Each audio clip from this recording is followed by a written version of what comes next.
Bismillahirrahmanirrahim. Assalamualaikum warahmatullahi wabarakatuh. Bismillah, alhamdulillah, wassalatu wassalamu ala rasulillah wa ala alihi wa ashabihi wa mawalah.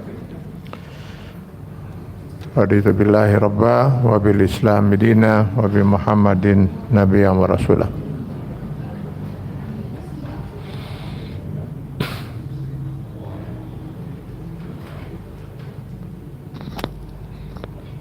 Bapak-bapak dan ibu-ibu, ikhwan akhwat rahimakumullah, pertama-tama tentu saja kita tidak henti-hentinya memanjatkan puji syukur kehadirat Allah SWT yang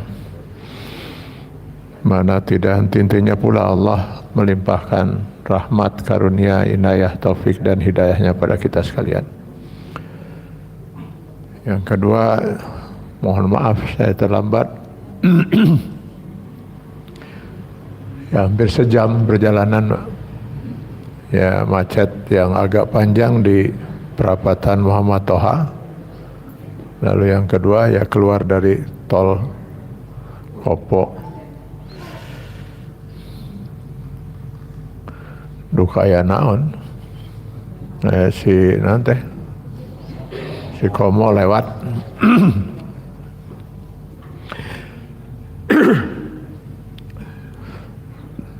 Kita sementara ini mencoba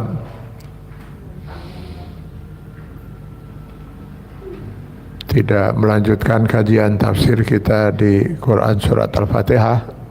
Kita mengambil tema yang hangat terus dibicarakan dalam beberapa pekan terakhir ini, tentang pesantren Al-Zaitun.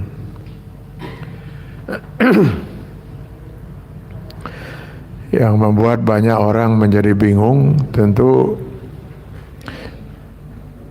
karena yang muncul itu nama pesantren Al-Zaitun. Masa sih ada pesantren mengajarkan ajaran sesat? Yang kadang-kadang mungkin untuk sementara orang membingungkan gitu. Lagi pula pesantren ini sudah berjalan puluhan tahun, sekitar 30-an tahun.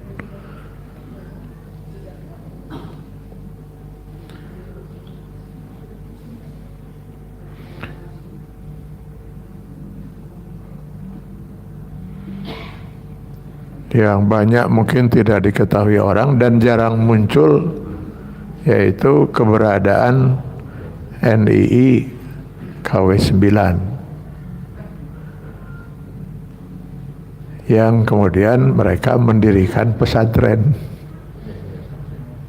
Jadi yang menjadi persoalan yaitu adalah NII KW 9-nya.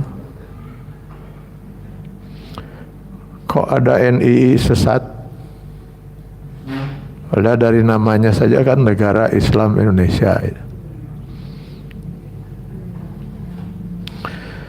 Nanti kita akan mengetahui bahwa NII yang satu ini memang NII gadungan, bukan NII yang sesungguhnya, bukan NII DITI Kartosuwiryo. Justru yang membentuk kelompok ini adalah mereka yang mengkhianati NII. Tambah bingung banyak. Ya. Memang saya hadir sekarang untuk menjelaskan, mudah-mudahan kebingungan itu bukan untuk nambah bingung.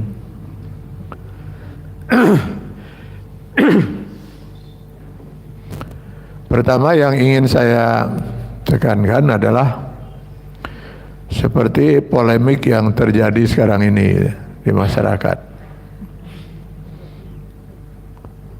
Ada juga pihak yang membela.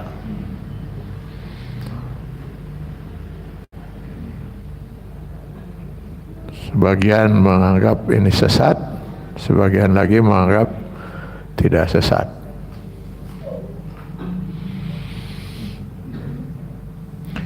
Bahkan sebagian lagi mengatakan, apa hak kalian menyatakan bahwa satu aliran itu aliran sesat?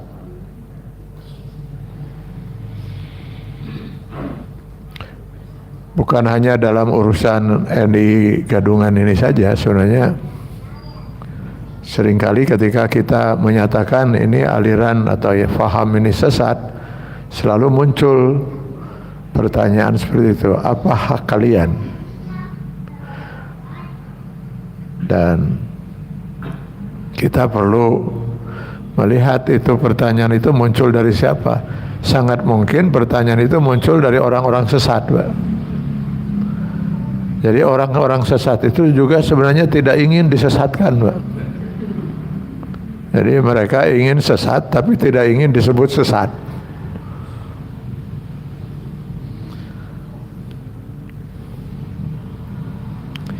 Saya sering mengatakan bahwa tidak ada seorang pun manusia yang punya hak untuk menyatakan bahwa seseorang atau sekelompok orang ini sesat. Tidak ada.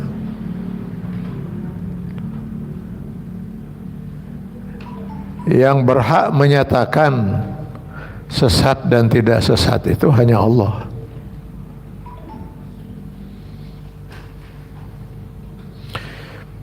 Jangankan seseorang, apakah dia ustadz, ulama, kiai,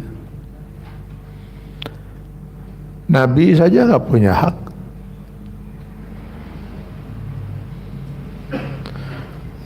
Wa ma alaina illal balagh. Tidak ada kewajiban bagi kami, kata Rasul, kecuali hanya sekedar menyampaikan. Karena para ulama itu adalah warasatul anbiya, pewaris para nabi. Ya sama, fungsi ulama itu hanya sekedar menyampaikan.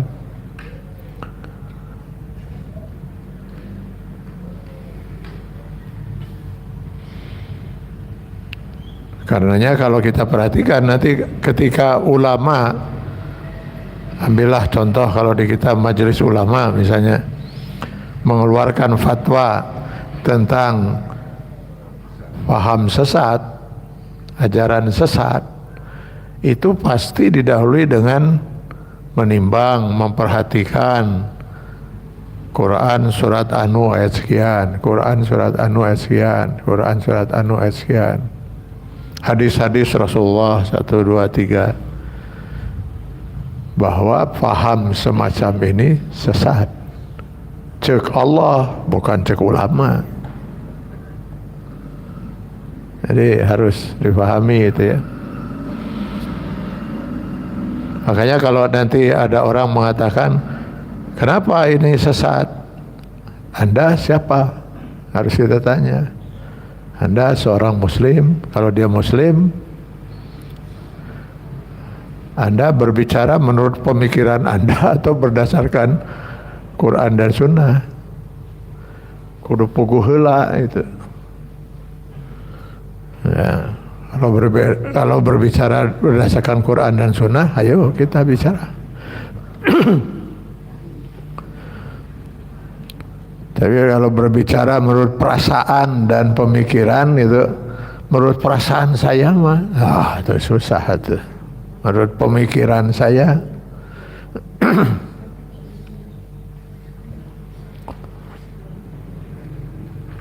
makanya suatu ketika diriwayatkan pernah Rasulullah SAW di hadapan para sahabat membuat garis lurus, Pak, satu garis lurus di atas padang pasir ya, di atas pasir.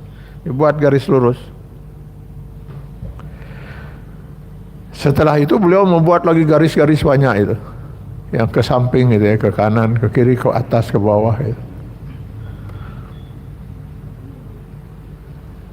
Para sahabat belum paham ini kemana arahnya maksud Rasul itu. Beliau membuat satu garis lurus, lalu buat lagi ada sekian garis. Ternyata setelah itu beliau membaca Quran surah Al-An'am ayat 153. Wa anna hadza sirati mustaqimah. Inilah jalanku, jalan yang lurus. Nah, maksudnya yang garis lurus itu. Maka fattabi'uhu, ikutilah jalan itu, jalan yang lurus itu. Wala tattabi'us subul, jangan kalian mengikuti jalan-jalan yang lain yang banyak itu. Fatafarraqa bikum an sabili, sebab kalau kamu menempuh jalan-jalan yang lain itu, maka kamu akan meninggalkan jalan yang sesungguhnya, sesat. Jadi Allah ingin menyatakan jalan yang lurus itu, jalan yang benar itu hanya satu. Semua jalan kehidupan yang berbeda dengan jalan yang satu itu sesat.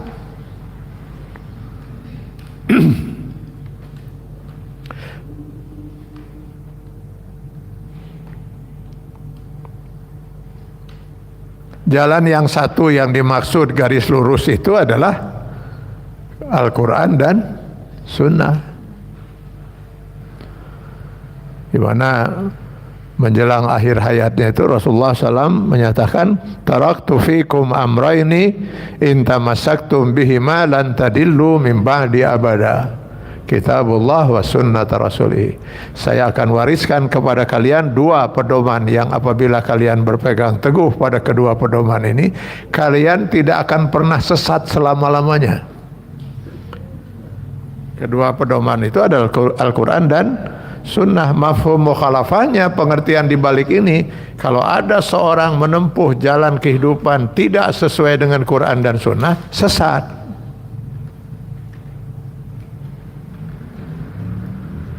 Itulah sebabnya Allah sengaja menjadikan syarat untuk sahnya sholat kita itu membaca surat Al-Fatihah, di mana setiap hari minimal kita 17 kali dalam sholat fardu berdoa pada Allah, ihdinas siratal mustaqim. Siratal mustaqim itu jalan yang lurus, jalan yang diridhai Allah, jalan yang sesuai kehidupan dengan Quran dan Sunnah, bukan jalan mereka orang-orang yang sesat, yang dimurkai oleh Allah, ghairul maghdubi alaihim waladdallin, bukan jalan orang-orang yang sesat.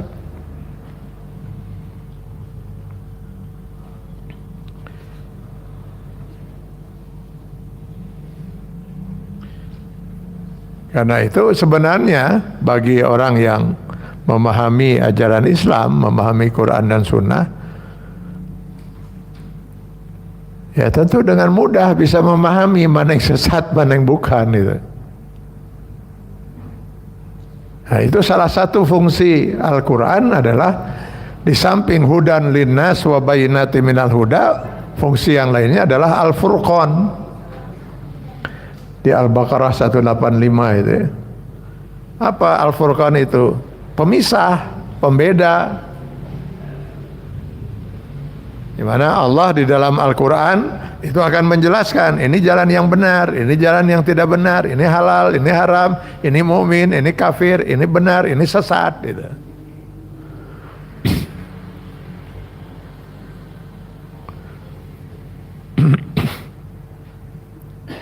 Jadi kalau Allah menyatakan Allah itu esa, tidak beranak, tidak diperanakan, tidak ada sekutu baginya, lalu ada orang yang berkeyakinan Allah tidak esa misalnya, Allah beranak, diperanakan, sesat tidak? Sesat. Karena sudah bertolak belakang dengan Quran dan Sunnah. Kalau Allah menyatakan bahwa mencuri itu haram, lalu ada yang mengatakan mencuri itu halal, sesat tidak? Sesat. Kan mudah sebenarnya. Jadi tinggal lihat saja ajarannya. Dari ajaran itu sudah sangat jelas sesat tidaknya itu. Nah, di Indonesia ini, khususnya di Jawa Barat, banyak sekali aliran-aliran sesat itu. Nah, kita sebut di aliran sesat itu sebenarnya semua yang di luar Islam itu ya sesat.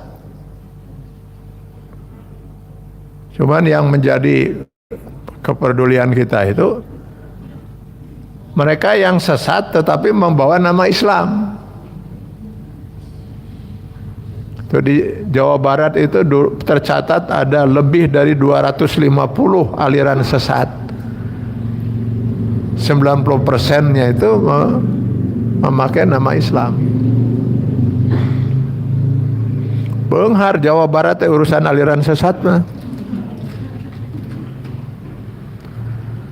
Kenapa? Nah, pertanyaannya itu kenapa? Kenapa kok numpuknya di Jawa Barat? Jawa Barat itu diyakini oleh semua pihak pusat pergerakan Islam. Pusat pergerakan Islam terkuat itu Jawa Barat. Karena itu yang ingin merusak Islam, maka mereka berpusat di Jawa Barat. Kristenisasi ini yang paling luar biasa di Jawa Barat. Dulu kita pernah mencoba menangani kristenisasi di Jawa Barat. Itu kita temukan ada 90 titik rawan kristenisasi di Jawa Barat. Mereka berkeyakinan kalau Jawa Barat berhasil dikristenkan, Indonesia tinggal nunggu waktu. Nah, maka aliran-aliran sesat juga numpuknya di sini, Pak. Mereka punya keyakinan yang sama. Kalau Jawa Barat berhasil, nah, maka Indonesia tinggal tunggu waktu saja. Nah, 250 aliran sesat itu malah saya dapatkan dulu datanya dari Kejaksaan Tinggi Jawa Barat. Sekarang mungkin udah nambah lagi, Pak. Termasuk dulu belum ada itu daftar ya, waktu itu saya terima itu NI KW 9 itu.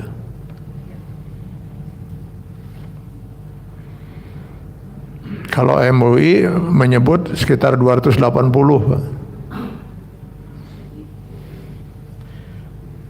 Apa mereka masih eksis? Tidak semuanya masih eksis, Pak. Ada juga sebenarnya yang cuman ganti-ganti nama, Pak. Padahal eta-eta kene. Dulu ada yang namanya Islam murni. Untuk meyakinkan pada umat Islam yang ingin mereka sesatkan itu bahwa dari semua ajaran Islam yang ada, merekalah yang paling murni. Maka namanya pun Islam murni. Anggotanya dengan bangga memakai lencana itu, KIHA,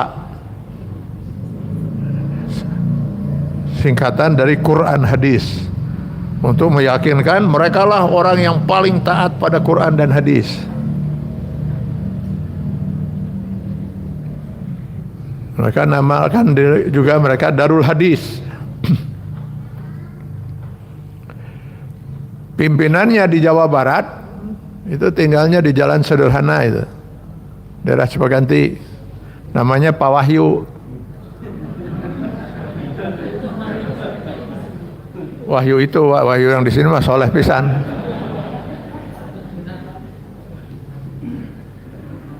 Ngaran lagi alus Wahyu. Masjid, punya masjid, Pak. Masjidnya di Jalan Bijaksana itu pusatnya itu. Kalau dari Waspada itu nyebrang Sederhana, masuk Jalan Bijaksana, kira-kira berapa meter belok kiri, nah, itu ada masjidnya itu. Meletus G30 SPKI tahun 65, kalau nggak salah 66. Pak Wahyu dengan 2 tokoh PKI lainnya ditangkap. Ternyata gembong PKI. Gembong PKI. Tapi nama organisasinya Islam murni. Hati-hati, Pak.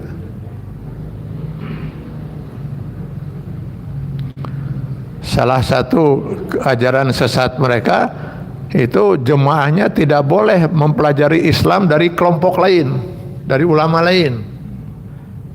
Bahkan hadis pun harus dari hadis yang dipergunakan oleh imamnya.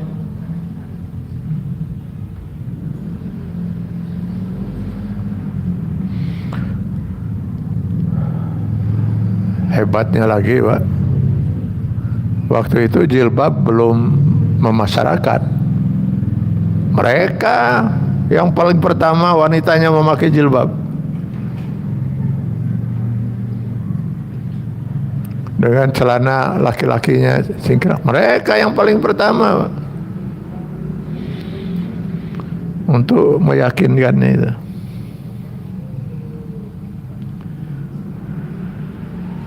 Sekarang pimpinannya itu sedang juga diadukan, pimpinan yang di Kediri itu dengan nama lain. Sekarang juga sudah diajukan ke Kabariskim.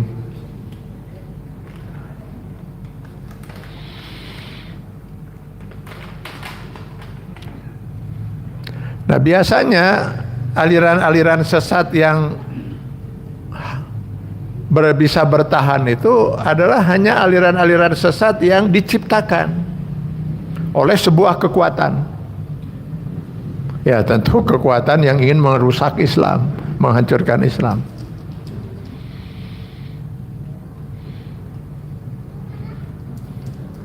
Ya, selama yang menciptakannya masih kuat, masih eksis, ya pasti itu akan dipertahankan. Ambil contoh misalnya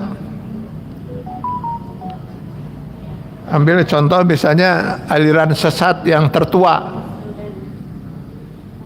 aliran sesat yang paling tua. Apa itu? Syiah. Itu umurnya hampir sama dengan umur Islam. Aliran yang muncul tidak lama setelah Rasulullah SAW wafat. Kalau menurut sejarah yang diungkap oleh dalam buku Majelis Ulama Indonesia, ya ada yang mengatakan pertama kali muncul di zaman Khalifah Utsman, ada yang mengatakan di zaman Khalifah Ali radhiyallahu anhu. Ini paling tertua ini. Kok bisa bertahan sampai berabad-abad? Lah yang menciptakannya masih eksis, Yahudi.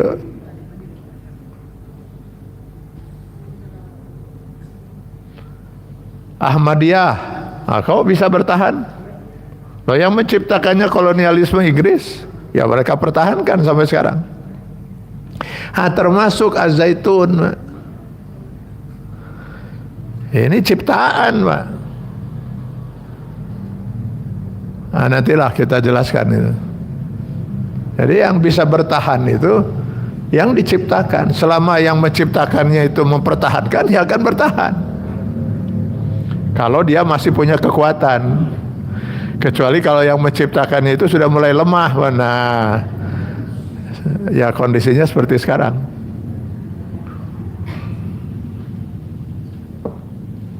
Tapi kalau misalnya aliran sesat itu hasil buah lamunan misalnya, itu malilah umurnya.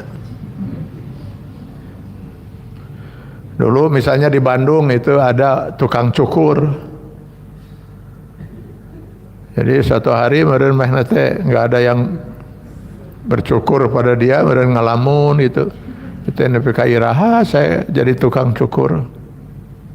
Kayaknya besoknya dia mengaku nabi. Besarek jadi nabi lah gitu. Aku nabi ya. Ya itu nggak lama umurnya kan, diciduk terus di tekean setik-setik sadar gitu ya.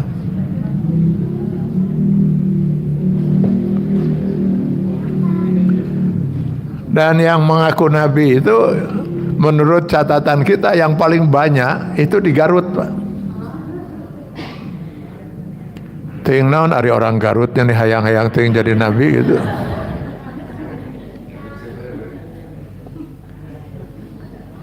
Sudah tiga orang yang ngaku nabi itu di Garut itu.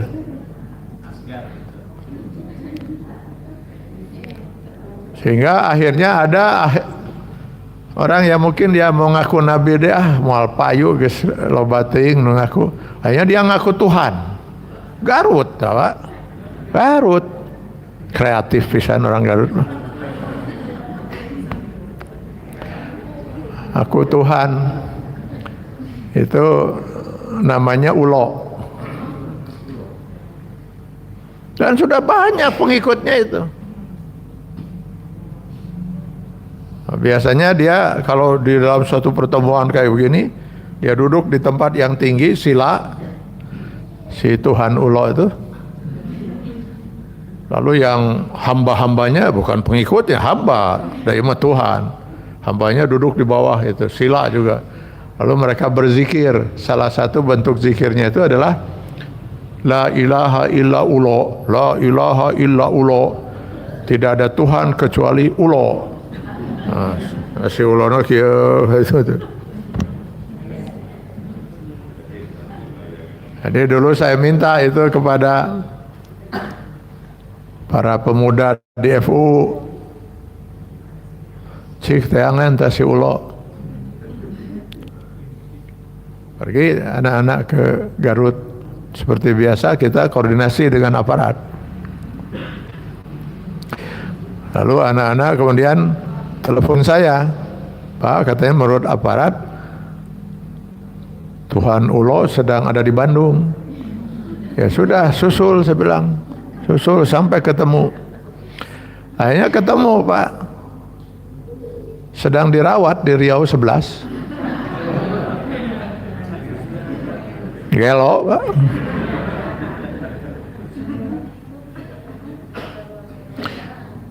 Tapi hebat nanti nu gelo di orang mah bisa loba pengikutnya, Pak.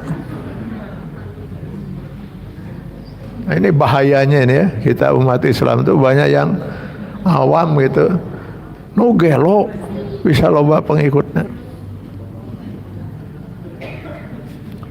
Jadi biasanya yang seperti ini nggak bertahan lama, Pak. Dulu ada Lia Eden.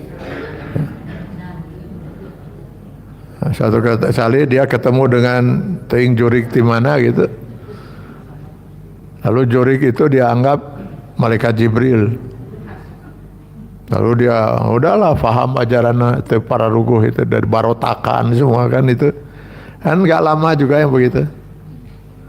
Jadi yang lama itu, yang bertahan lama itu yang diciptakan. Termasuk ini, Pak, NI KW 9 Al-Zaitun itu. Kenapa bisa bertahan 30 tahun padahal ajarannya sesat itu? Berapa banyak korbannya selama ini gitu.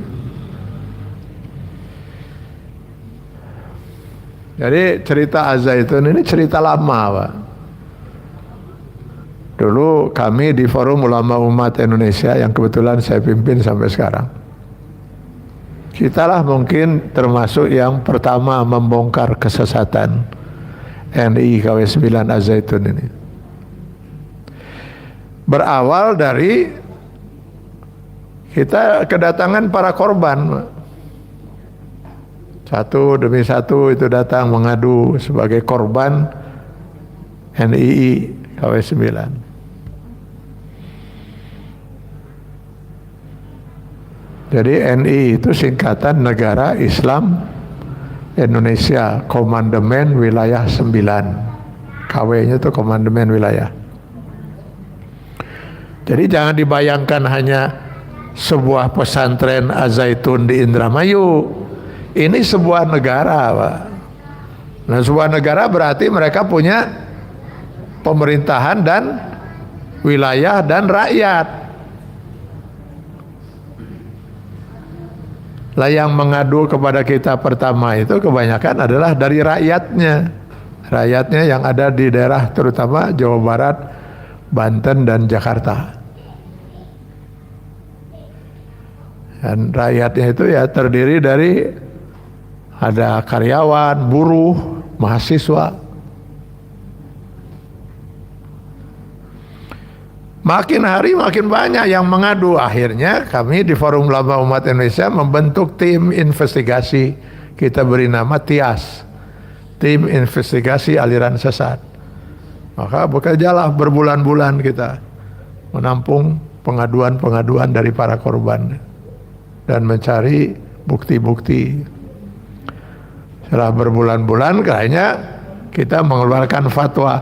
Ada 9 ajaran sesat mereka pada waktu itu tahun 2001, 22 tahun yang lalu ini cerita ini.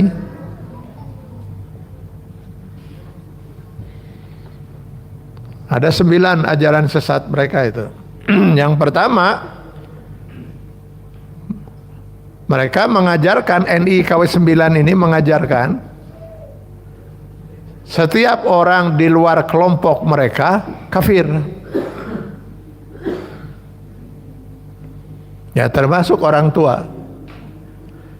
Karena kafir maka halal darahnya. Jadi kita semua ini kafir dan halal darah kita, Pak. Yang muslim itu cuman mereka, Pak. Jadi 7 miliar manusia di dunia ini semuanya kafir kecuali mereka kan sabaraha itu jumlahnya.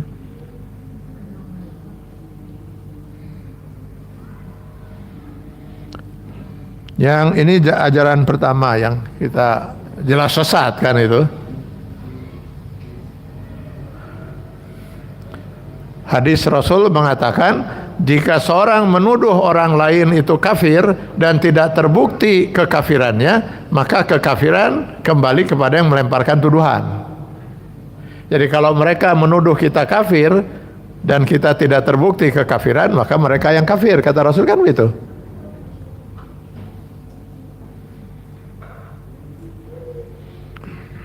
Yang kedua, mereka masih menganggap pada waktu itu bahwa berzinah itu dosa.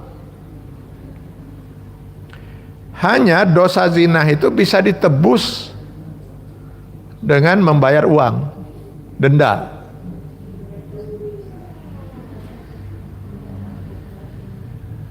Jadi setiap orang yang berzina tinggal bayar denda. Nah, dendanya itu besarnya ditetapkan oleh negara. Jadi dulu pertama di tahun 2001 negara menetapkan untuk menebus dosa zina itu 200.000. 200.000. Jadi kalau dia misalnya si anggota NI KW 9 itu warga negara NI KW 9 itu berzina, nah tinggal dia menemui pemimpinnya. Pemimpinnya itu sudah ada di tingkat seperti kita, ada tingkat lurah, camat, bupati, wali kota, gubernur, sampai menteri, sampai presiden. Tingkatan-tingkatan ini mereka sebut dengan nama bukan lurah camat, tapi dengan nama Nabi. Saya lupa lagi, harus buka lagi itu dokumen 22 tahun yang lalu. Lurah itu apa itu? Kalau nggak salah Ibrahim itu ya. Nanti ada Musa camat itu apa gitu. Jadi kalau dia warga negara biasa tinggal lapor saja kepada lurahnya, Pak Lurah atau ya pimpinnya yang paling dekat dengan dia. Saya baru zina, bayar 200.000. Bayar 200.000. Sudah, sok zina di kadinya. Jadi sudah bebas dosa zina itu dengan bayar 200.000 itu. Ini 200.000 itu dia harus bayar kalau dia berzina dengan wanita. Misalnya kalau dia laki-laki dengan wanita di luar kelompok NI KW 9 ya. Ini tolong dicatat ya, kalau saya sebut NI itu NI KW 9. Ini ya alias NI gadungan. Tapi kalau si pria itu misalnya berzina dengan sesama warga negaranya, kan kalau dia berzina dengan wanita di luar NI KW 9 berarti dia berzina dengan orang kafir. Kalau dia berzina dengan sesama NI, oh bukan bebas Pak, malah lebih mahal. Dendanya 250.000, jadi lebih mahal 50.000 Pak. Nah, dengan sesama ini jadi mahal. Ya jadi berzina dengan sesama muslim. Cek manehna. Dan bukan itu sebenarnya alasannya kalau menurut para korban itu. Kalau dia berzina dengan wanita di luar kelompok, lalu terjadi misalnya kehamilan, kan gampang, tinggal ditinggalkan selesai. Tapi kalau berzina dengan sesama kelompok jadi masalah. Hamil terpaksa dikawin nantinya. Maka kenapa dendanya lebih tinggi? Didorong cik atuh zinah mah jeung di luar kelompok, ulah dengan sesama kelompok gitu. Nanti kalau kita perhatikan itu semua ajaran itu serba duit Pak. Jadi kalau sekarang mulai terbongkar oleh PPATK, bahwa Panji Gumilang punya rekening sampai 256 rekening dengan jumlah uang triliunan. Di mana? Dari mana uang itu?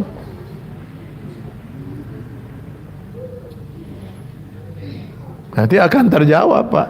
Karena ajaran sesat ini semata-mata neangan duit, Pak. Jadi ajaran itu dibuat sedemikian rupa supaya bisa menjadi duit. Zina, tinggal denda, bayar denda, sudah bebas dosa zina. Siapa yang tidak mau, mungkin asal moga duit 200.000 nges zina, tinggal lapor, bayar gitu ya. Yang ketiga, ajaran sesat mereka itu diantaranya tidak wajib mengqadha saum. Jadi kalau mereka saum misalnya batal, mungkin karena sakit atau karena dalam perjalanan atau karena wanita sedang haid misalnya, batal. Tidak wajib diqadha. Cukup bayar denda deh, duit deh. Jadi bayar denda.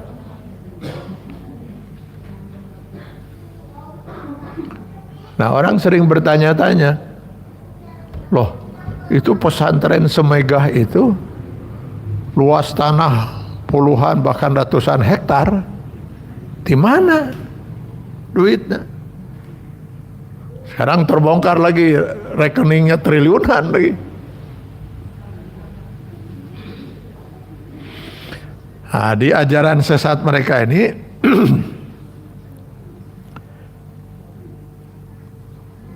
setiap warga negara, nah itu tadi warga negaranya itu, yang ada di teritorial, bukan yang ada di, ya ada juga di Al-Zaitun, cuma sedikit itu. Yang banyak ya di teritorial, di masyarakat. Setiap warga negara itu wajib menyetor uang untuk negara. Jumlahnya ditetapkan 22 tahun yang lalu ini 800.000 per orang. Ya harus nyetor itu. Belakangan saya dengar itu sampai 2 juta.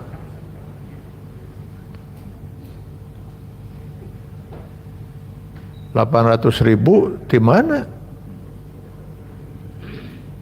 Sementara para korbannya itu warga negaranya, saya katakan tadi kebanyakan buruh, karyawan, mahasiswa, ada yang SMA, ada yang baru SMP, Pak.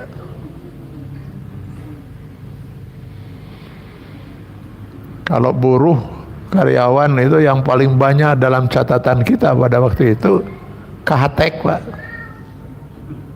KHTek itu paling banyak yang korbannya dulu itu. Sampai perusahaan goyang itu kan, ngeri.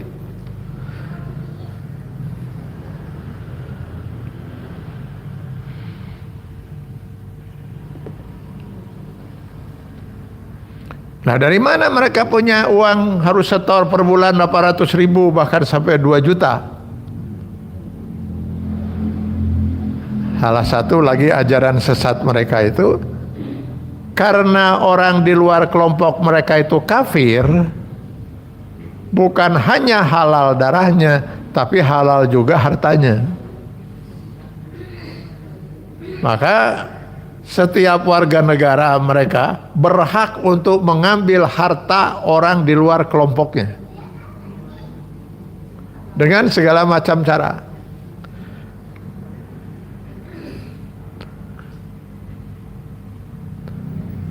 Ya rata-rata mereka itu kalau sudah nggak punya uang nekat. Sekarang kalau mencuri harta orang lain ya bisa ketangkap, ya ada urusan hukum kan itu. Maka yang paling aman mencuri harta orang tua. Maka kebanyakan orang tua yang anaknya jadi korban kelompok ini bangkrut. Gimana kata mereka? Percuma saja rumah dikunci, orang pencurinya ada dalam rumah. Itu di Subang itu kita dapat pengaduan dari beberapa orang tua itu yang sertifikat tanah, sawah, habis semua. Karena si anak harus setor, Pak. Si warga negara itu harus setor.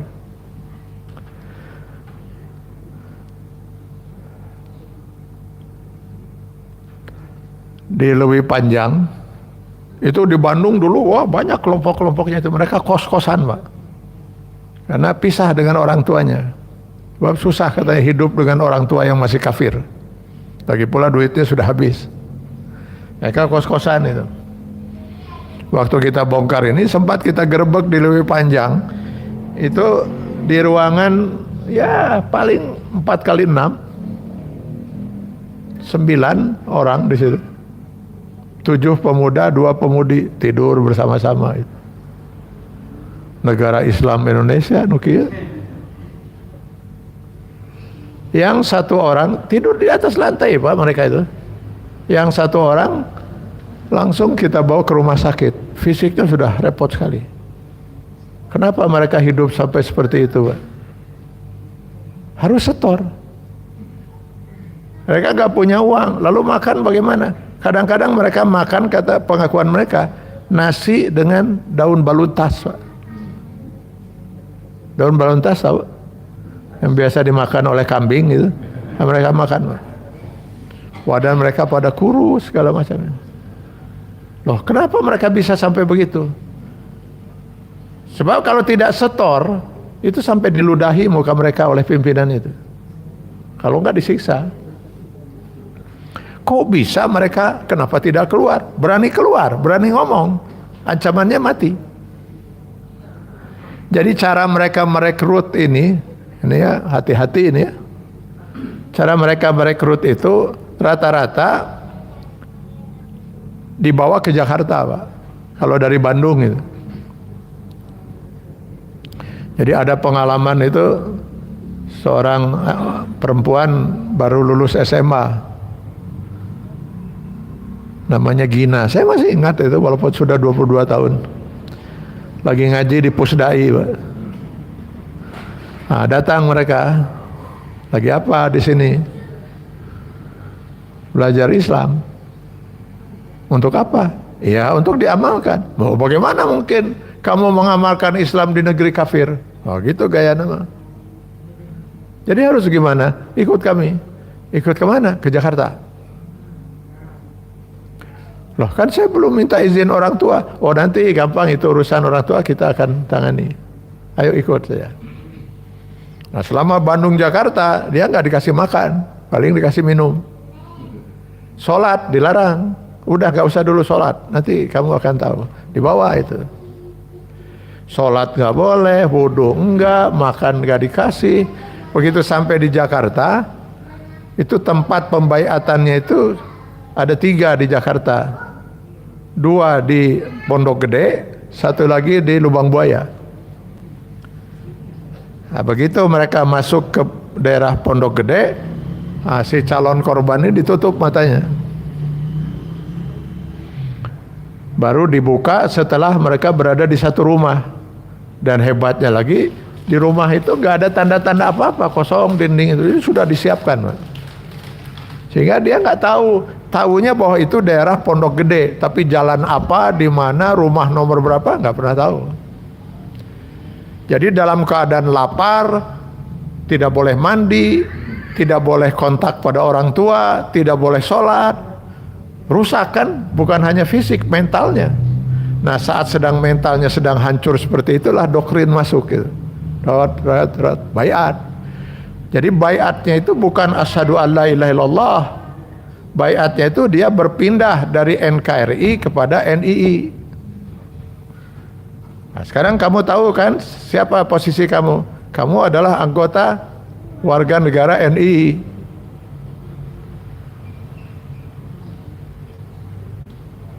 Berani kamu membongkar apa yang kamu alami, nyawa kamu habis. Nah, itu diancam seperti itu. Maka banyak di antara para korban itu yang stres, Pak. Yang gila pun banyak.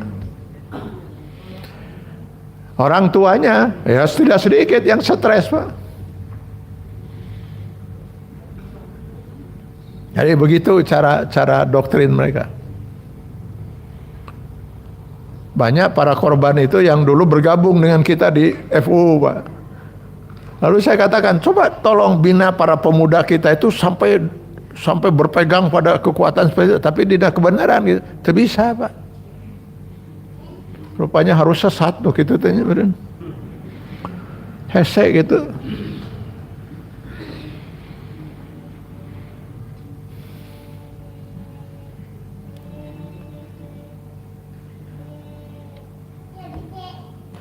Taubat dari dosa apapun itu hanya sah, hanya akan diterima oleh Tuhan jika membayar sodakoh istighfar, istilah mereka. Duit deui wae. Apapun dosa, misalnya ngomongkeun batur, dosa kan? Bayar. Jadi harus semua serba duit, Pak. Ayah kandung sekalipun tidak sah menikahkan putrinya kalau ayahnya belum masuk kelompok ini, kan masih kafir. Loh, bagaimana sekarang si putrinya ingin menikah gitu kan? Nanti kalau dia tidak dinikahkan oleh bapaknya, tidak ada catatan KUA, tidak punya tanda semua itu, ya silakan jalankan aja itu. Jadi biasanya ayahnya menikahkan, KUA hadir, dapat surat nikah, tapi mereka tidak akan pernah melakukan hubungan suami istri, belum sah. Mereka pura-pura satu kamar tapi menahan untuk tidak, kecuali kalau mau zina bayar denda kayak. Ya maka begitu mereka selesai resmi dinikahkan oleh bapaknya, baru mereka pergi lagi ke kelompoknya, baru dinikahkan oleh kelompoknya, baru sah. Jadi tadi mah kamuflase lah gitu, supaya jangan ketahuan aja.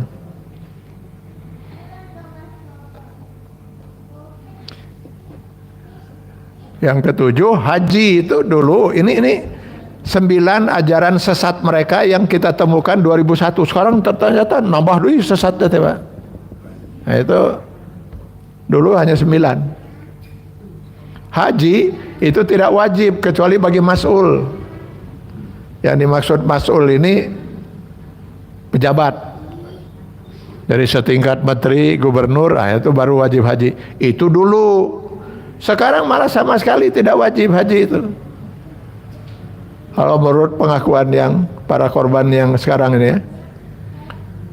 Jadi haji itu hanya dilaksanakan di sekitar Az-Zaitun, Pak. Mengelilingi gedung Az-Zaitun sambil melihat kemegahannya dan kemudian mengakui keagungan yang menciptakan atau membuat gedung mewah itu, yaitu pimpinannya itu. Jadi kalau orang haji di tanah suci mengagungkan Allah, ini mengagungkan pimpinannya. Kalau orang haji tanggal 10, 11, 12, 13 melempar jumroh, mereka melempar gedung dengan semen. Ya itu duit deh, Pak, duit deh. Konun asasi, nah itu istilah mereka. Untuk undang-undang dasar negara yang mereka buat itu lebih mulia daripada Al-Quran. Ini sesat pisannya. Jadi pantas saja mereka sampai sesat itu. Aturan yang mereka buat itu lebih tinggi derajatnya daripada Al-Quran. Karena itu tidak berdosa untuk mereka menginjak-injak Al-Quran. Itu ajaran sesat. Dan yang ke-9, sholat aktivitas itu sebutan mereka untuk mencari duit, Pak. Sholat aktivitas itu lebih utama dari sholat fardu.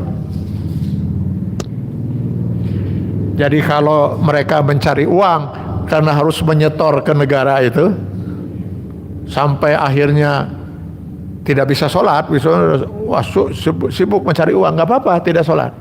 Karena mencari uang itu sholat aktivitas itu lebih utama daripada sholat fardu. Wah, saya punya data itu dari seorang yang 4 tahun menjadi pendamping sang pimpinan.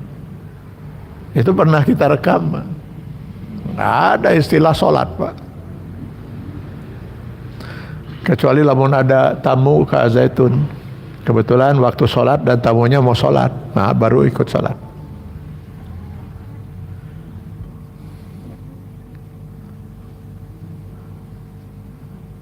Nah ketika kita bongkar ini 22 tahun yang lalu,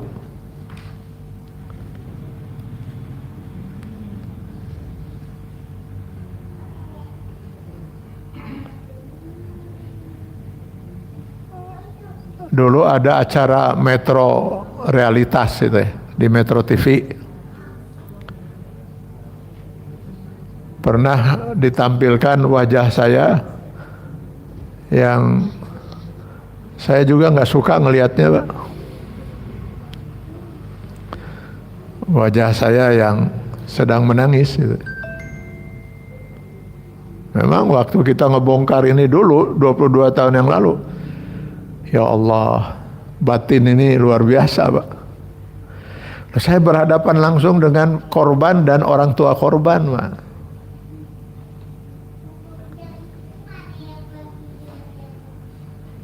Hingga suatu ketika saya umumkan di radio PRFM.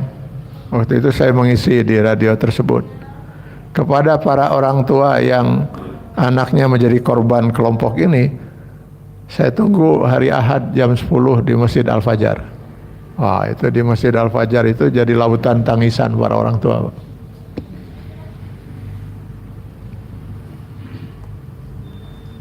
Ada orang tua yang saya masih ingat, walaupun sudah saya katakan 22 tahun ya. Dia seorang pejabat tinggi di Kanwil Dikbud Jawa Barat. Sampai mengajukan pensiun dini, Pak. Sudah stres, Pak, orang tua itu. Bayangkan 3 anak dia itu. Yang pertama perempuan, sudah calon sarjana di Unpad. Yang kedua laki-laki, mahasiswa Politeknik ITB Ciwaruga, yang sekarang namanya Polban ya. Yang ketiga mahasiswi perempuan, mahasiswi LPKIA Soekarno-Hatta ya. Tiba-tiba 3-tiganya menghilang dari rumah. Bisa kebayang itu bagaimana paniknya orang tua, anak tiba-tiba hilang. Ya kalau 1, 2, 3 hari mungkin masih ada lumayan. 3 bulan. Dicari ke kampus masing-masing, tanya ke kampus, nggak ada yang tahu. Tanya teman-teman yang sekuliah dia, nggak pernah kuliah. Ditelepon ke HP-nya, nggak nyambung, mungkin sudah ganti nomor. 3 bulan. Akhirnya orang tuanya ngajukan pensiun dini. Ya nggak bisa ngantor, gimana pikiran sudah stres, Pak. Ibunya yang menangis terus. Bayangkan Pak Ustadz katanya, saya kan yang mengandung mereka itu. Saya yang melahirkan mereka, menyusui mereka, ikut mendidik dengan ayahnya, membesarkan. Ketika kami sedang sujud syukur pada Allah, sebentar lagi mereka jadi sarjana gitu. Tiba-tiba hilang. Setelah 3 bulan muncul, ditanya oleh ayahnya, dari mana kalian? Tega kalian menyiksa orang tua seperti ini gitu. Ibunya langsung menyatakan, asal kalian tahu bapak sudah pensiun dini. Dari mana kalian? Gak mau ngomong. Kesel bapaknya itu. Udah 3 bulan stres, sekarang anak gak mau ngomong nih. Harus saya pukul kamu baru kamu mau ngomong. Apa jawab yang laki-laki? Jangan pukul, bunuh kami. Kami gak akan ngomong. Akhirnya kata ayahnya, sudah, ambil air wudhu, ayo kita sholat berjamaah. Pikir si orang tua, mudah-mudahan selesai sholat mereka mau terbuka, bercerita apa yang terjadi dan mereka alami. Tabah terkejut si orang tua ketika si anak mengatakan, kami nggak bisa lagi sholat dengan ayah dan ibu. Loh kenapa nak? Ayah ibu masih kafir. Bisa terbayang bagaimana hancurnya perasaan orang tua gitu. Mereka korbankan harta, waktu, tenaga, besarkan sekolah anak. Setelah anak-anak tiga-tiga mau jadi sarjana, hilang, pulang hanya untuk mengkafirkan orang tuanya. Bapak Ibu mungkin gak percaya ya. Saya kadang-kadang berapa kali itu pengalaman itu. Saya udah hafal aja itu, selesai sholat di masjid subuh, masuk ke rumah sebentar udah kering. Orang tua yang lapor, anak saya hilang. Pernah ada kering, gedor-gedor saking mungkin sudah stres juga. Begitu saya buka, kaget. Dia lagi megang golok, Pak. Ada apa, Pak? Saya bilang, silahkan masuk, Pak. Saya nggak lama, Pak Kiai. Saya hanya minta satu dari Pak Kiai. Apa? Saya bilang, fatwa dari Pak Kiai.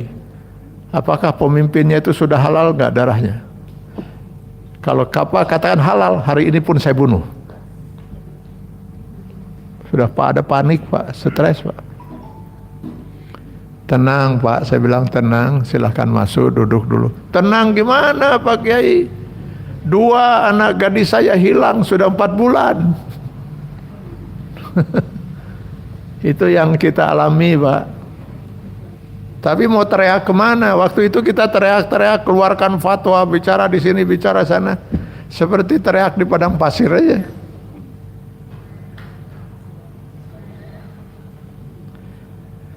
Ada yang menanggapi kita, Majelis Ulama. Jadi kalau sekarang kita dengar suara wakil presiden yang selama 4 tahun ini kemana wae gitu ya, nggak pernah kedengaran suaranya gitu. Ini urusan Al-Zaitun lumayan disada gitu. Dan tegas sekali pernyataannya, ini harus segera diselesaikan. Kenapa?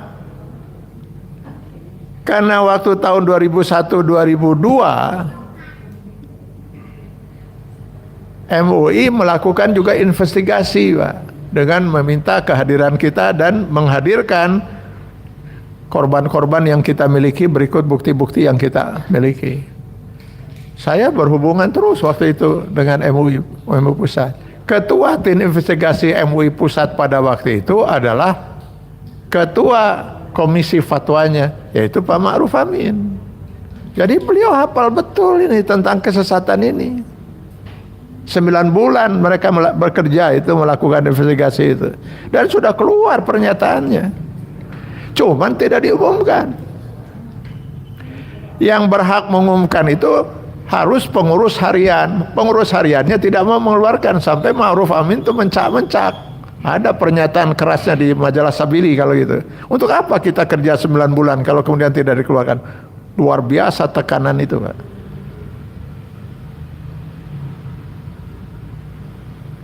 Tambah bingung kita ketika ada seorang pejabat di Jakarta kemudian menyatakan dengan suara lantangnya itu, siapa yang mengganggu Al-Zaitun, iblis. Dan kalau terus saja mengganggu Al-Zaitun, saya gebuk. Nah, dia kan pejabat, bisa ngegebuk gitu. Sehingga kita tambah bingung ini. Loh, kok kita malah yang mau digebuk? Ini orang bikin negara di dalam negara gitu kan. Bukannya itu yang diselesaikan, malah kita yang membongkarnya, malah yang mau digebuk. Makin bingung kita kan.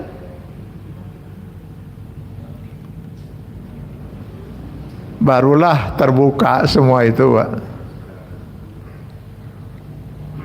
Ketika datang menemui saya ke rumah seorang petinggi DITI Kartosuwiryo yang saya nggak kenal sebelumnya. Namanya Abdul Fattah Wiranagapati. Sekarang udah meninggal, Pak. Nggak lama setelah menemui saya, meninggal. 3 kali beliau ke rumah saya.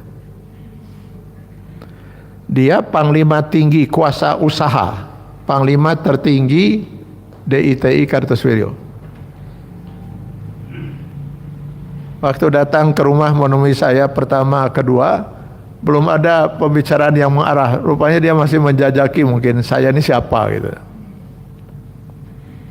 Ketika dia yakin bahwa kita ini memang sedang membongkar keberadaan NI KW9 ini, maka waktu pertemuan yang ketiga barulah dia terbuka bercerita. Jadi dulu rezim Orde Baru ini sangat terganggu betul oleh keberadaan, ya sebelum Orde Baru bahkan ya 62, 63 sana. Sangat terganggu betul oleh keberadaan DITI Kartosuwiryo. Nah, ketika Kartosuwiryo itu sudah lari dari satu hutan ke hutan yang lain, kepung sini, kepung sana kan seperti itu. Dan Kartosuwiryo sudah mulai sakit-sakitan. Ancamannya hukuman mati jelas itu. Gitu. Maka sudah mulai gelisah itu orang-orang di sekitarnya. Salah seorang dari orang dekatnya Kartosuwiryo namanya Adah Jailani. Nah, itu turun dia meninggalkan perjuangan. Lalu dia menemui Pangdam 3 Siliwangi. Kodam 3 Siliwangi, bukan Pangdam, Kodam 3 Siliwangi. Saya nggak tahu persis waktu itu apakah yang menghadapi dia Pangdam atau bukan. Tapi dia jelas datang ke Kodam 3 Siliwangi, menyerahkan diri, Pak. Dan menyatakan bahwa dia tobat, keluar dari DITI Kartosuwiryo, kembali kepada NKRI. Dokumen dia membuat pernyataan itu di Kodam 3 Siliwangi, dia tanda tangani di atas meterai dengan tanda tangan. Fotokopiannya diserahkan oleh Abdul Fattah Wiranagapati kepada saya. Ini dia asal usulnya. Saya, kata Abdul Fattah Wiranagapati, yang diberi hak sepenuhnya oleh Kartosuwiryo untuk mendirikan KW Komandan Wilayah. KW yang saya baru dirikan itu baru 6. KW 1 itu Jawa Barat, KW 2 Jawa Tengah, KW 3 Jawa Timur plus Kalimantan, sebagian Kalimantan, KW 4 itu Sulawesi, KW 5 Aceh, KW 6 Palembang. Ini KW 9 siapa yang membuat? Mulai jelas sekarang, Bapak Ibu? Ini gadungan, Pak. Ini yang dibuat. Jadi ketika si Adah Jailani ini hianat kepada Kartosuwiryo, bagi Kartosuwiryo ini pengkhianat Adah ini, pengkhianat perjuangan. Bagi pihak lain, rezim yang sedang berkuasa, ini bisa jadi pahlawan. Tarik ke Jakarta. Lalu diberilah kesenangan itu, usaha modal, usaha minyak, yang paling banyak minyak itu. Katanya bensin juga itu. Senanglah dia. Lalu ada pihak yang mengkondisikan agar dia mendirikan NI Gadungan itu. Yaitu NI KW9 itu. Untuk apa ini dibuat? Untuk menghancurkan NI yang sesungguhnya. Dan yang kedua, agar orang-orang yang masih punya semangat untuk NI bisa tertampung di sini dalam kendali ini. Jadi ini politik, Pak. Maka saya katakan kenapa bisa bertahan, ada kekuatan. Kekuatan yang menciptakan.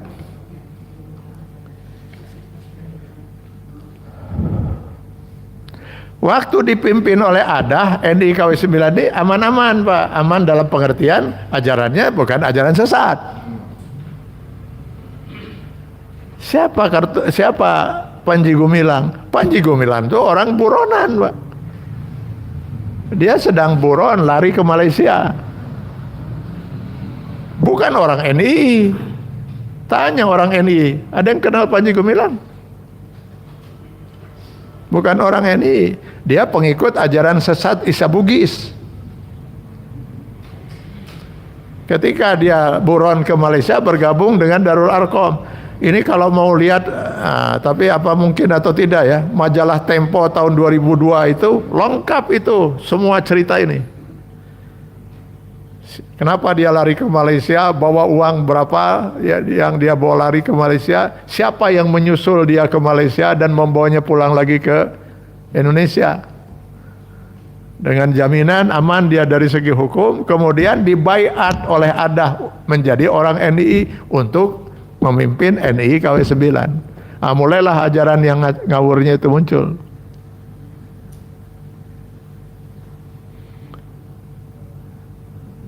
Kan aneh, Pak. Saya waktu itu punya struktur pemerintahannya. Presidennya siapa? NII KW 9 itu. Di bawahnya ada 26 kementerian. Masing-masing menterinya dipegang oleh siapa? Namanya. Bahkan beberapa menteri itu kita punya nomor HP-nya, Pak. Gubernurnya di negara mereka itu siapa saja. Yang ada baru di Jawa waktu itu. Di luar Jawa baru komandemen wilayah seperti itulah. Lalu keuangan mereka masuknya ke bank, disimpan di bank mana? Tak ada kita, Pak. Dari mana kita dapatkan dokumen itu? Dokumen itu kita peroleh dari salah seorang petinggi negara mereka yang dipecat. Jadi cekcok antara si presiden dengan menteri sekretaris negaranya. Namanya Edi. Edi ini menteri sekretaris negara mereka. Ribut dengan presidennya, Pak. Si Edi ini adalah menantu dari Adah Jailani. Di negara mereka setelah itu dipimpin oleh Panji Gumilang, Adah itu posisinya sebagai penasihat presiden. Berujung dipecat ini si Edi ini. Karena dia menteri sekretaris negara, begitu dipecat keluar dari negara itu, keluar juga bersama dia dokumen negara. Akhirnya diserahkan kepada kita. Kita dapat itu. Lengkap itu kita dapat itu. Untuk apa kita dokumen itu, Pak? Kita bukan aparat. Saya serahkan langsung pada Kapolda waktu itu, Polda Jawa Barat, ke Pangdam Siliwangi. Saya serahkan. Mulailah berdatangan BIN Jawa Barat, BIN Pusat, Mabes Polri berdatangan ke menemui saya. Saya serahkan. Aman-aman itu negara itu. Malah yang saya perhatikan makin banyak pejabat di Orde Baru itu yang berkunjung ke Al-Zaitun. Al-Zaitun itu bukan calon, sudah ditetapkan ibu kota negara mereka. Makanya ada pelabuhan kan? Rencananya ada airport juga nantinya di situ. Kok malah pejabat Orde Baru berkunjung ke sana? Sampai saya pernah nyeletuk gitu. Oh, ini mungkin kunjungan bilateral dari pemerintah Republik Indonesia kepada pemerintah negara Islam Indonesia Komandemen Wilayah 9. Bagaimana dengan para santri? Saya pernah itu ketika membongkar 22 tahun yang lalu, orang-orang tua yang menyekolahkan anaknya di Al-Zaitun pada nelpon ke saya, Pak, ada yang dari Sulawesi, dari Kalimantan. Pak Kiai hati-hati, mungkin Bapak kena fitnah. Ini kita umat Islam mau dihancurkan seperti ini. Saya bilang, para ulama tidak sembarangan mengeluarkan fatwa, pasti punya saksi dan bukti. Loh, anak kami sekolah di Al-Zaitun, masih belajar baca Quran, masih sholat. Lah sudah berapa tahun anak ibu dan bapak ada di Al-Zaitun? Sudah 2 tahun. 2 tahun lagi saya bilang bapak ibu akan nelfon saya sambil menangis. Kita punya saksi, Pak, mantan guru-guru di Al-Zaitun. Salah satunya malah lulusan IAIN Bandung yang pernah tersesat di situ itu. Dia menyatakan bahwa ajaran sesatnya itu baru akan diajarkan pada para santri di Al-Zaitun di tahun keempat. Orang tuanya itu ketika tahun pertama mendaftarkan anaknya, para orang tua itu, wah, boro-boro sebanyak itu dibacakan peraturan di Al-Zaitun, tanda tangan. Salah satu peraturannya itu mereka tidak berhak mendapatkan rapot si anak santri kecuali setelah anak itu sekolah 6 tahun. Jadi kalau diajarkan ajaran sesat di tahun pertama, orang tua tahu, ditarik, sudah habis persoalan kan. Tapi kalau sudah 4 tahun baru diajarkan dan orang tua baru sadar, mau ditarik, dia nggak dapat ijazah, berarti anak itu akan rugi 4 tahun. Kalau dia SD masuk lagi SMP lagi kan itu, dia 3 tahun 4 tahun rugi, hilang umur 4 tahun. Jebakannya luar biasa. Setelah 2 tahun lagi barulah mereka nelpon, betul Pak Kiai, anak saya sekarang berubah. Itu kumpul pada di Jakarta waktu itu, saya masih ingat itu. Minta kepada pemerintah, DPR, coba perhatikan anak-anak kami di sana gimana, doa segala macam. Udah percuma, Pak. Susah kita itu. Waktu kita mengeluarkan fatwa, itu cepat Menteri Agama Malaysia itu menanggapi, Pak. Lalu mereka langsung membentuk tim investigasi. Mereka lakukan penelitian selama 6 tahun di Az-Zaitun. Karena ada, saya lupa jumlah santri Malaysia yang nyantri di Az-Zaitun waktu itu. Setelah 6 bulan mereka melakukan investigasi, kesimpulannya pesantren ini mengajarkan ajaran sesat. Semua anak santri berasal dari Malaysia harus ditarik. Tarik. Kalau mereka tidak segera ditarik, mereka tidak akan bisa kembali ke Malaysia. Cepat Pak Menteri Agama Malaysia itu. Alhamdulillah Menteri Agama kita juga waktu itu datang Pak ke Az-Zaitun. Begitu selesai kelar dari Az-Zaitun, dia membuat pernyataan, bagus, megah bangunannya, cina. Bagus itu. Ya memang bangunannya tidak sesat Pak. Tidak sesat bangunannya, semennya sarua, kemudian semen 3 roda atau naon lah itu. Kita nih Pak ya. Mahasiswa yang paling banyak jadi korban itu ITB Pak. Dalam catatan kita. ITB. Dulu mungkin Bapak Ibu pernah mungkin ya yang kebetulan baca, ada 200 orang tua ngadu ke Polda Jawa Barat karena anak-anak mereka di ITB di DO. 200. Kenapa di DO? Gak pernah kuliah, SPP gak dibayar. Oh kata orang tuanya sudah kasih, ya di store ke negara ini. Yang saya masih ingat itu ada seorang mahasiswa ITB itu tinggal skripsi Pak, S1. Stres Pak. Akhirnya orang tuanya datang menemui dekannya itu. Kalau nggak salah teknik mesin ITB. Mereka orang tuanya minta kebijaksanaan Pak Dekan, tolong anak saya jangan dulu di DO. Kata Pak Dekannya, selama saya jadi dekan, aman Bu, aman Pak. Anak ibu nggak akan saya DO. Kenapa? Anak saya juga korban ini, kata Pak Dekannya. Nah saya nggak tahu nasib si anak dekan itu gimana. Tapi si anak yang tinggal skripsi itu, saya tahu karena orang tuanya terus lapor kepada saya.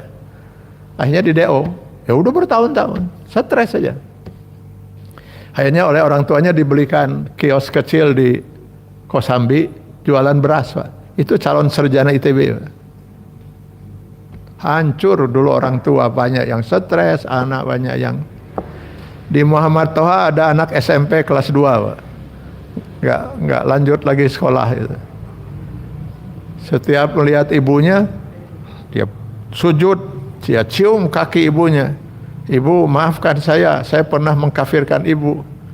Nah, sudah berapa puluh kali ibu mengatakan, ibu sudah memaafkan kamu nak, pikirkan sekarang kamu sekolah, lanjutkan sekolah nak. Terima kasih Bu. Ibunya karyawati Pemda Kota Madya Bandung. Waktu datang ke rumah saya masih pakaian seragam gitu. Coklat yang itu. Akhirnya nanti pulang dari kantor, dia lihat lagi saya, cium lagi kaki saya, Bu, maafkan saya Bu, kalau ibu nggak maafkan nanti gimana saya di akhirat. Lama-lama kata ibunya, sehari bisa belasan kali anak itu datang sujud lagi. Bisa-bisa saya juga bisa terbawa gila, kata ibunya. Siapa yang peduli ini Pak? Dulu kita teriak-teriak itu ya sudah, akhirnya mau gimana lagi. Alhamdulillah banyak yang di teritorial itu keluar Pak, alhamdulillah ya. Tapi Az-Zaitun gimana kita mau nyentuhnya, itu kan harus kekuatan, harus kekuatan. Kita apa kemampuan kita? Nggak ada. Maka kita pun diam. Setelah 22 tahun baru lagi ramai lagi sekarang itu. Ya alhamdulillah sekarang sudah banyakan lah gitu ya. Udah ormas Islam sudah ikut mengeluarkan pernyataan ya, dan sebagainya. Pemerintah sudah ada Menko Polhukam sudah membuat pernyataan. Mabes Polri sudah memproses pidananya dan sebagainya. Ya alhamdulillah. Dan yang dulu menyatakan siapa yang mengganggu Az-Zaitun itu iblis, kalau terus kayak gebuk, enak cicing Pak. Karena ternyata yang iblis itu banyak sekarang, bukan kita saja yang DFU, Wapres, Menko Polhukam, Mabes, itu kan sekarang menangani Az-Zaitun. Itu menurut dia iblis semua itu. Harusnya, tapi nggak berbunyi lagi dia. Nah, jadi sudah tidak perlu lagi dipertahankan ini dengan kekuasaan. Untuk apa dipertahankan? Politiknya sudah nggak ada. Jadi unsur politiknya sudah nggak ada di situ. Maka untuk apa lagi dipertahankan? Kalau dulu masih bertahan, padahal DITI sudah hancur, saya yakin ini Pak. Ini mereka dengan menghalalkan uang orang lain di luar kelompoknya, dalam satu hari, itu menurut data yang kita miliki Pak, itu bisa mereka kumpulkan uang 1 miliar Pak, per hari. Yang paling aman mereka nipu, itu paling aman, itu mereka lakukan. Misalnya mahasiswa UI itu bikin stempel rektor, stempel dekan Pak, seolah-olah ada iuran untuk apa, misalnya untuk kampus atau dan sebagainya. Mereka buat itu untuk bisa nipu orang tuanya. Ini ada iuran dan sebagainya. Mahasiswa UI beberapa pura-pura jadi pembantu rumah tangga, kerja jadi pembantu rumah tangga gitu.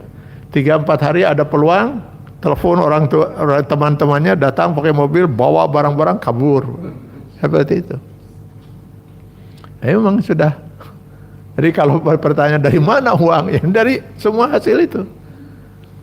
Kalau enggak dari mana uang mereka?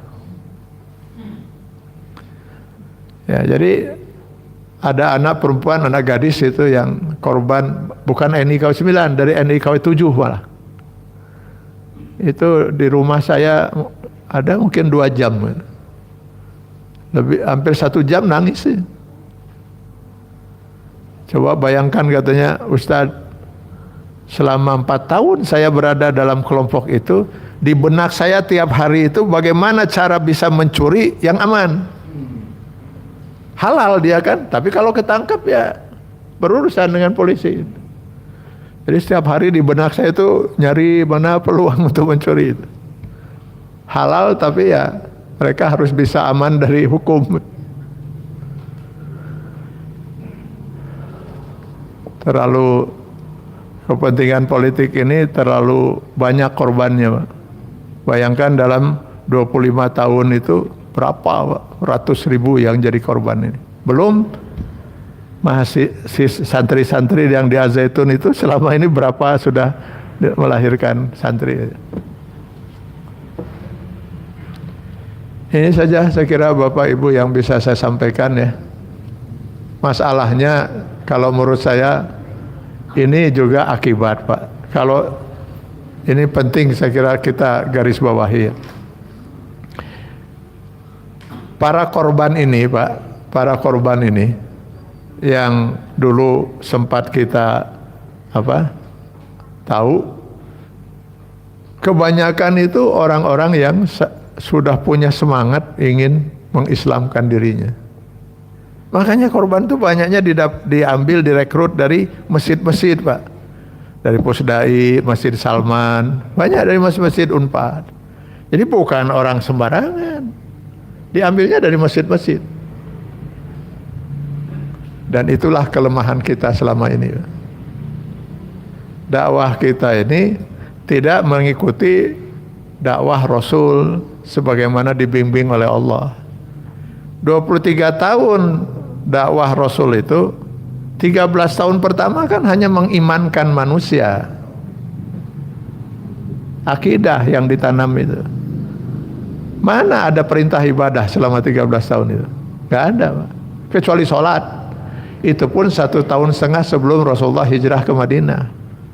Sholat, saum, haji dan sebagainya itu ketika sudah di Madinah, ketika akidah umat itu sudah kuat, Pak. Kalau akidah sudah kuat, maka diibaratkan di Quran surat Ibrahim 24-25 itu ibarat akar yang kokoh pada sebuah pohon. Alam taro kaifa daraballahu masalan kalimatan thayyibatan kasajaratin thayyibatin asluha sabit. Angin sekencang apapun insya Allah tidak akan membuat pohon itu rubuh. Tapi kalau akarnya lemah, angin sepoi-sepoi saja jatuh pohon itu. Nah, kita di sini masalahnya, Pak. Dakwah kita itu lebih konsentrasi, tidak konsentrasi pada masalah akidah. Sehingga banyak orang bersemangat Islam, akidahnya lemah. Diseret ke sini mengira ini yang benar. Akhirnya masuk sana, dikira itu yang benar.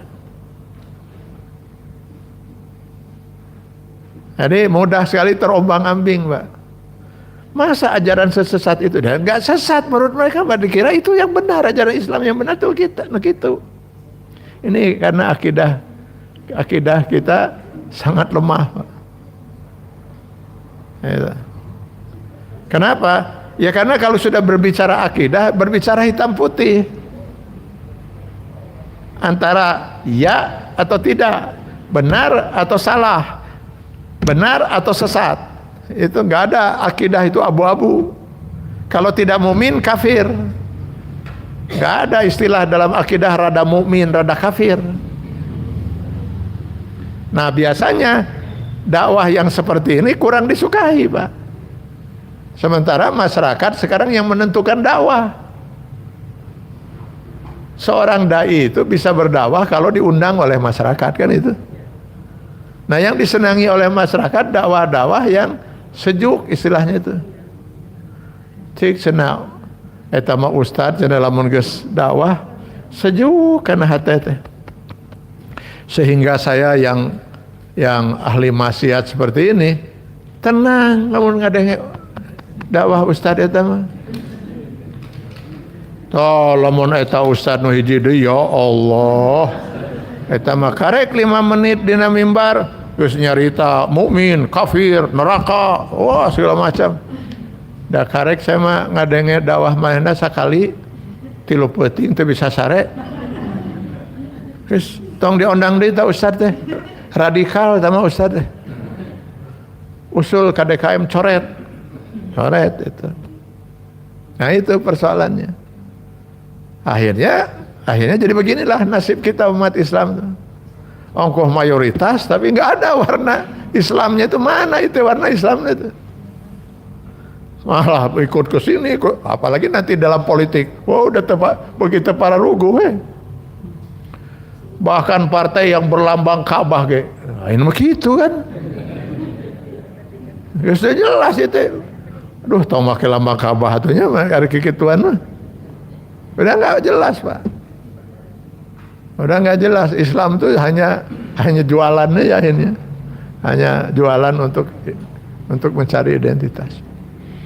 Maka marilah kita perkuat akidah generasi ini, anak-anak kita, cucu-cucu kita perkuat akidahnya agar keislaman kita itu betul-betul Islam yang teguh, benar-benar dengan akidah yang kokoh sehingga nggak mudah terombang-ambing oleh pemikiran-pemikiran yang sesat dan menyesatkan seperti ini. Kalau enggak ada habis-habisnya. Habis aliran sesat ini muncul aliran sesat yang lainnya. Saya khawatir gitu. Kalau kita dulu membongkar ini 22 tahun yang lalu asa sepi gitu, nggak ada itu orang kerja jorokan di leuweung naon itu. Ya dah. Baru 22 tahun lah setelah korban mungkin sudah luar biasa banyaknya, baru mungkin sekarang nggak tahu juga ini mau dibereskan atau tidak. Saya khawatir ini hanya sekedar nantinya, ini kekhawatiran dia. Saya khawatir ini hanya sekedar penodaan agama. Lalu dihukum sang pimpinannya. Di bawahnya anak-anak dia, pamannya, keluarganya. Bakal terus lagi. Kalau tidak diselesaikan secara utuh, Pak. Ini harusnya diambil alih, diperbaiki, dijadikan betul pesantren dengan ajaran pesantren. Orang-orangnya harus diganti, Pak. Nggak bisa orang-orang itu. Orang-orang itu orang-orang yang sudah, ya percuma saja kalau hanya satu itu sama hanya peralihan saja. Kalau masih itu juga. Ya kecuali kalau mereka bisa berhasil ditobatkan, wah kecil kemungkinan itu. Ya. Jadi ini saja saya kira Bapak dan Ibu serta saudara sekalian, mudah-mudahan penjelasan ini bisa membuat kita tidak terlalu bingung dengan berita yang bermacam-macam gitu ya. Masih juga ada yang membela gitu kan, dan yang membelanya orang makin bingung lagi. Yang membela ini dosen UIN loh. Dosen UIN kan? Ya orang pasti tidak tahu bahwa di UIN juga kita kan dulu di FU pernah membongkar juga kasus UIN Bandung kan ya. Jadi memang berat perjuangan kita umat Islam nih ya, makin berat. Saya khawatir gitu. 2001 kita bongkar, 22 tahun baru rame. Sekarang 2014 kita mendeklarasikan ANNAS, Aliansi Nasional Anti Syiah. Udah 9 tahun ini. Ya sudah menyebar di seluruh Indonesia insya Allah. Tapi kan mana ormas-ormas Islam yang besar? Mana reaksi dari pemerintah? Apa harus menunggu lagi sekian korban banyak baru kita akan menanggapi? Berat ini. Mudah-mudahan Allah segera memberikan petunjuk pada kita agar yang saya nggak ada urusan ya dengan orang-orang Panji Gumilang, siapapun lah namanya, saya nggak kenal, nggak ada urusan pribadi. Saya hanya punya urusan, punya kewajiban sebagai seorang Muslim. Saya harus mengingatkan saudara-saudara kita bahwa di sini ada ajaran sesat.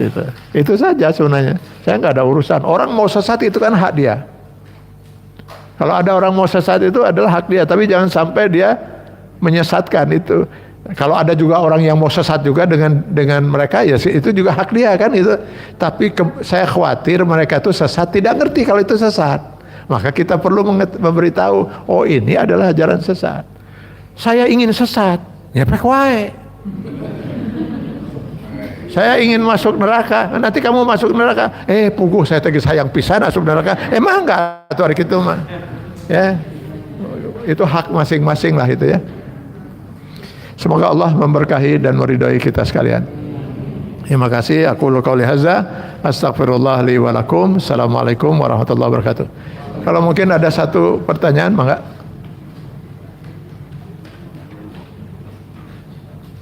Nggak ada. Ya udah mau jam 10 ya. Baik, saya kira sekian. Terima kasih. Sampai ketemu lagi pada kesempatan yang lain. Billahi taufiq wal hidayah. Assalamualaikum warahmatullahi wabarakatuh.